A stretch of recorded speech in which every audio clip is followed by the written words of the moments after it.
नमस्कार, मैं हूँ वंदना, सहायक आचार्य Hindi, government girls college Rajgarh Churu द्वारा चलाई जा रही ऑनलाइन क्लासेस में सभी विद्यार्थियों का बहुत बहुत स्वागत है।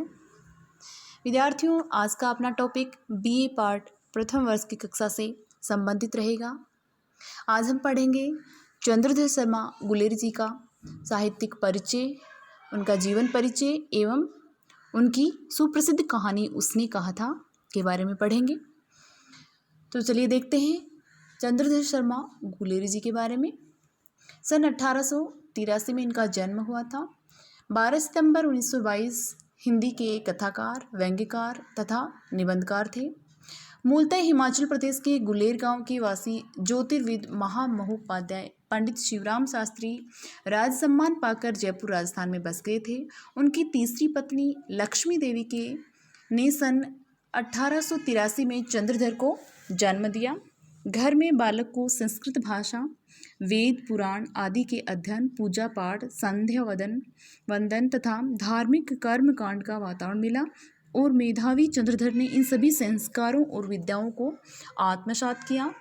आगे चलकर उन्होंने अंग्रेजी शिक्षा भी प्राप्त की और प्रथम श्रेणी में उत्तीर्ण होते रहे। कलकत्ता विश्वविद्यालय से एफए प्रथम श्रेणी में द्वितीय और प्रयाग विश्वविद्यालय से बीए प्रथम श्रेणी में प्रथम करने के बाद चाहते हुए भी आगे की पढ़ाई परिस्थितिवश वह जारी नहीं रख पाए। हालांकि उनके स्वाध्याय और लेखन का क्रम अबाध रूप से चलता रहा। 20 वर्ष की उम्र के पहले ही उन्हें जयपुर के वेधशाला के जीर्णोद्धार तथा उससे संबंधित शोध कार्य के लिए गठित मंडल में चुन लिया गया था और कैप्टन गैरट के साथ मिलकर उन्होंने the Jaipur observatory and it's builders शीर्षक अंग्रेजी ग्रंथ की रचना कर डाली थी। अपने अध्ययन काल में ही उन्होंने सन 1900 में जयपुर में नागरी मंच की स्थापना में योग दिया और सन 1902 से मासिक पत्र समालोचक के संपादन का भार भी उन्होंने संभाला। प्रसंगवश कुछ वर्ष काशी की नागरी प्रचारणी सभा के संपादक मंडल में भी इन्होंने कार्य किया, इन्हें सम्मिलित किया गया। उन्होंने देवी प्रसाद ऐतिहासिक पुस्तकमाला और सूर्य कुमारी पुस्तकमाला का संपादन किया और नागरी प्रचारणी सभा के सभापति भी ये रहे। जयपुर के राज पंडित के कुल में जन्म लेने वाले गुलेरी जी का राजवंशों से घनिष्ठ संबंध रहा। वे पहले खेतरी नरेश जयसिंह के और फिर जयपुर राज्य के सामंत पुत्रों के अजमेर के मेयो कॉलेज में अध्ययन के दौरान उनके अभिभावक रहे। सन 1916 में उन्होंने मेयो कॉलेज में संस्कृत विभाग के अध्यक्ष का पद संभाला। सन 1920 में पंडित मदन मोहन मालवीय के प्रबंध आग्रह के कारण उन्होंने बनारस आकर काशी हिंदू विश्वविद्यालय के प्राच्य विद्या विभाग के प्राचार्य और फिर 1922 में प्राचीन इतिहास और धर्म से संबंध मनिंदर चंद्र नंदीपीठ के प्रोफेसर का कार्यभार ग्रहण किया। इस बीच परिवार में अनेक दुखद घटनाओं के आघात भी उन्हें झेलने पड़े। सन 1922 में 12 सितंबर को पीलिया के बाद 23 वर्ष से मात्र 39 वर्ष की अल्पायु में इनका देहावसान हो गया। इस प्रकार से जो चंद्रधर शर्मा गुलेरी जी हैं, उनकी जो प्रसिद्ध कहानियों की अपन बात करें तो उसमें उसने कहा था बुद्धू का कांटा और सुख में जीवन ये उनकी प्रसिद्ध 3 कहानियाँ थी। मात्र 3 कहानियों के बलबूते पर ये हिंदी कहानी जगत में प्रसिद्ध हो गए थे।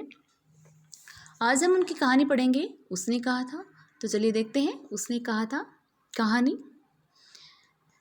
बड़े बड़े शहरों के इक्के गाड़ी वालों की जबान के कोड़ों से जिनकी पीठ छिल गई है और कान पक गए हैं, उनसे हमारी प्रार्थना है कि अमृतसर के बम्बू काट वालों की बोली का मरहम लगाएं। जब बड़े बड़े शहरों की चौड़ी सड़कों पर घोड़े की पीठ चाबुक से धुनते हुए इक्के वाले कभी घोड़े की नानी से अपना निकट संबंध स्थिर करते हैं, कभी राह चलते पैदलों की आंखों के न होने पर तरस खाते हैं, कभी उनके पैरों की अंगुलियों के पोरे को चीतकर अपने ही को सताया हुआ बताते हैं और संसार भर की ग्लानि, निराशा और क्षोभ के अवतार बने नाक की सीधे चले जाते हैं। तब अमृतसर में उनकी बिरादरी वाले तंग चक्करदार गलियों में हर एक लड्ढी वाले के लिए ठहर कर सब्र का समुद्र उमड़ा कर, बचो खालसा जी हटो भाई जी, ठहरना भाई जी आने दो लाला जी, हटो बाछा कहते हुए सफ़ेद फेटों, कच्चरों, बतखों, गन्ने और खोमचे और भारे वालों के जंगल में से राह खेते हैं। क्या मजाल है कि जी और साहब बिना सुने किसी को हटना पड़े। यह बात नहीं कि उनकी जीभ चलती नहीं, पर मीठी छुरी की तरह महीन मार करती हुई चलती है। इस प्रकार से यहाँ पे गुलेरी जी ने उसने कहा था कहानी के अंदर अमृतसर के बम्बू काट वालों की बोली के बारे में कुछ हमें परिचय दिया है। देखिए आगे, यदि कोई बुढ़िया बार बार चितौनी यानी चेतावनी देने पर भी लीक से नहीं हटती, अपनी जगह से नहीं हटती है, तो उनकी वचनावली की ये नमूने, उनकी बोली के ये नमूने हैं। हट जा जिणे जोगिए हट जा, कर्मा वालिए हट जा, पूता प्यारिए बच जा, लंबी उम्रा वाले। समष्टि में इनके अर्थ है कि तू जीने योग्य, यानी इनका अर्थ ये है कि तू जीने योग्य, हट जा जिणे जोगिए, तू भाग्यों वाली है कर्मा वाली है, पुत्रों तू पूता प्यारी यानी पुत्रों को प्यारी है, जा लंबी उम्र वाले यानी लंबी उम्र तेरे सामने, तू क्यों मेरे पहिए के नीचे आना चाहती है, बच जा। ऐसे बम्बू काट वालों के बीच में होकर एक लड़का और एक लड़की चौक की एक दुकान पर आ मिले।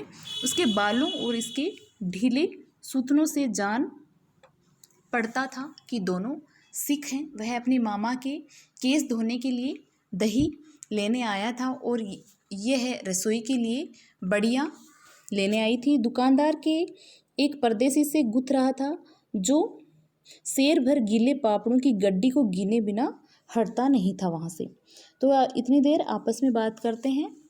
लड़का कहता है तेरे घर कहाँ है, तो वह उत्तर देती है मगरे में, और तेरे, तो वह उत्तर देता है मांझे में। वह कहता है साथ ही यहाँ कहाँ रहती हो, तो वह बताती है अंतर सिंह की बैठक में, वे मेरे मामा होते हैं। तो वह कहता है मैं भी मामा के यहाँ आया हूँ, उनका घर गुरु बाजार में है। इतने में दुकानदार निपटा और इनका सौदा देने लगा। सौदा लेकर दोनों साथ साथ चले। कुछ दूर जाकर लड़के ने मुस्कुराकर पूछा तेरी कुड़माई हो गई, अर्थात तेरी सगाई हो गई। इस पर लड़की कुछ आंखें चढ़ाकर धत्त कहकर दौड़ गई और लड़का मुँह देखता रह गया। दूसरे तीसरे दिन सब्जी वाले के यहाँ, दूध वाले के यहाँ अकस्मात दोनों मिल जाते। महीना भर यही हाल रहा। 2-3 बार लड़के ने फिर पूछा तेरी कुड़माई हो गई, और उत्तर में वही धत्त मिला।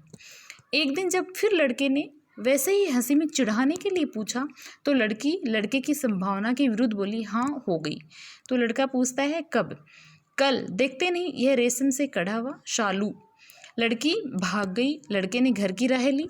रास्ते में एक लड़के को मोरी में धकेल दिया, एक छावड़ी वाले की दिन भर की कमाई खो दी, एक कुत्ते पर पत्थर मारा और एक गोभी वाले के ठेले में दूध उड़ेल दिया। सामने नहाकर आती हुई किसी वैष्णवी से टकराकर अंधे की उपाधि पाई, तब कहीं जाकर घर पहुंचा। यानी लड़की की संभावना के विरुद्ध जो उत्तर पाकर उसे अच्छा नहीं लगा, और रास्ते में वह इन क्रियाकलापों को करते हुए फिर वह घर पहुंचता है। राम राम, यह भी कोई लड़ाई है। दिन रात खंदकों में बैठे बैठे हड्डियां अकड़ गई। लुधियाना से 10 गुना जाड़ा और मेह यहाँ बर्फ ऊपर से पिंडलियों तक कीचड़ में धंसे हुए हैं। जमीन कहीं दिखती नहीं।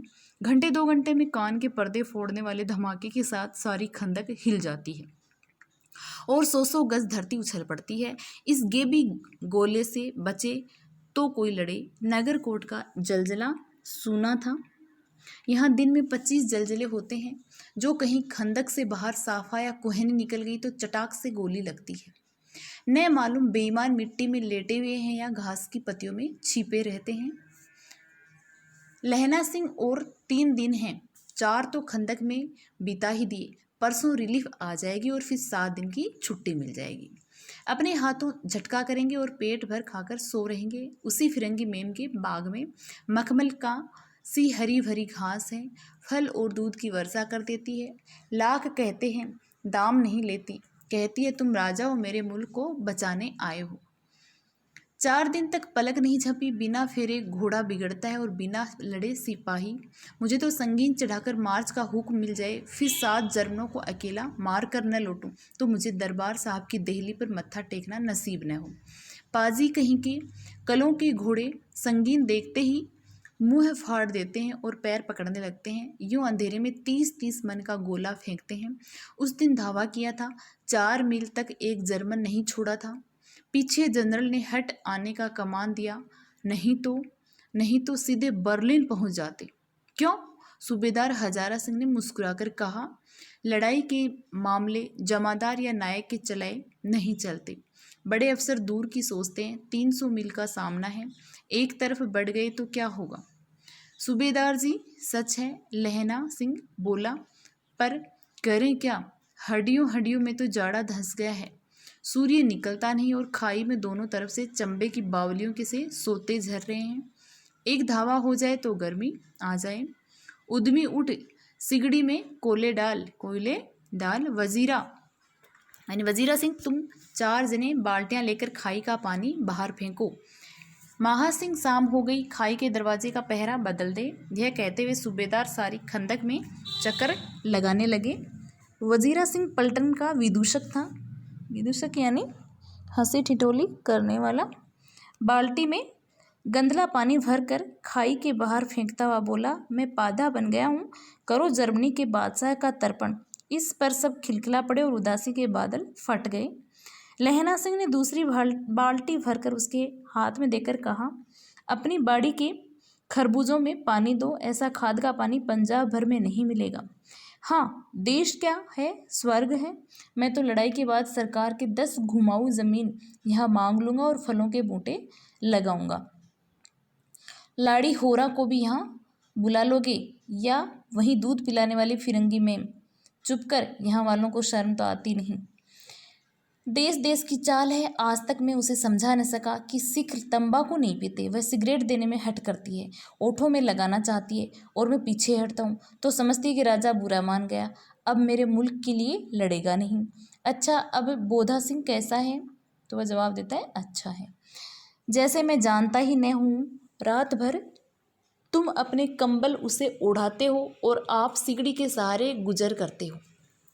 उसके पहरे पर आप पहरा दे आते हो, अपने सूखे लकड़ी के तख्तों पर उसे सुलाते हो।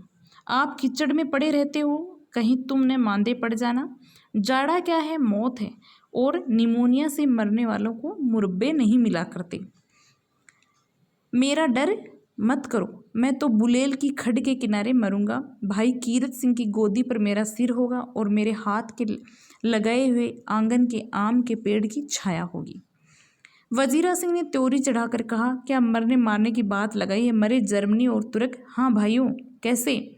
तो तुम्हें कुछ गुनगुनाता है। दिल्ली शहर ते पिशोर न जांदिए, कर लेना लोंगा दा व्यापार मड़िए, कर लेना नांदेड़ा सौंदा अड़िए। ओए लाना चटाका कदुए नू, कद बनाया वे मज़ेदार गोरिए, हुण लाना चटाका कदुए नू। कौन जानता था कि दाढ़ियाँ वालों घरबारी सिख ऐसा लुच्चों का गीत गाएंगे, पर सारी खंदक इस गीत से गूंज उठी और सिपाही फिर ताज़े हो गए, मानो 4 दिन से सोते और मौज ही करते रहे हो। इस प्रकार से पहले भाग में हमने पंजाब के अमृतसर के बाजार का दृश्य देखा और दूसरे में लड़ाई का एक दृश्य देखा, जहाँ पर वजीरा सिंह, बोधा सिंह, लहना सिंह और विदूषक, इसमें पलटन का जो विदूषक है वजीरा सिंह, ये पात्र होते हैं इसके।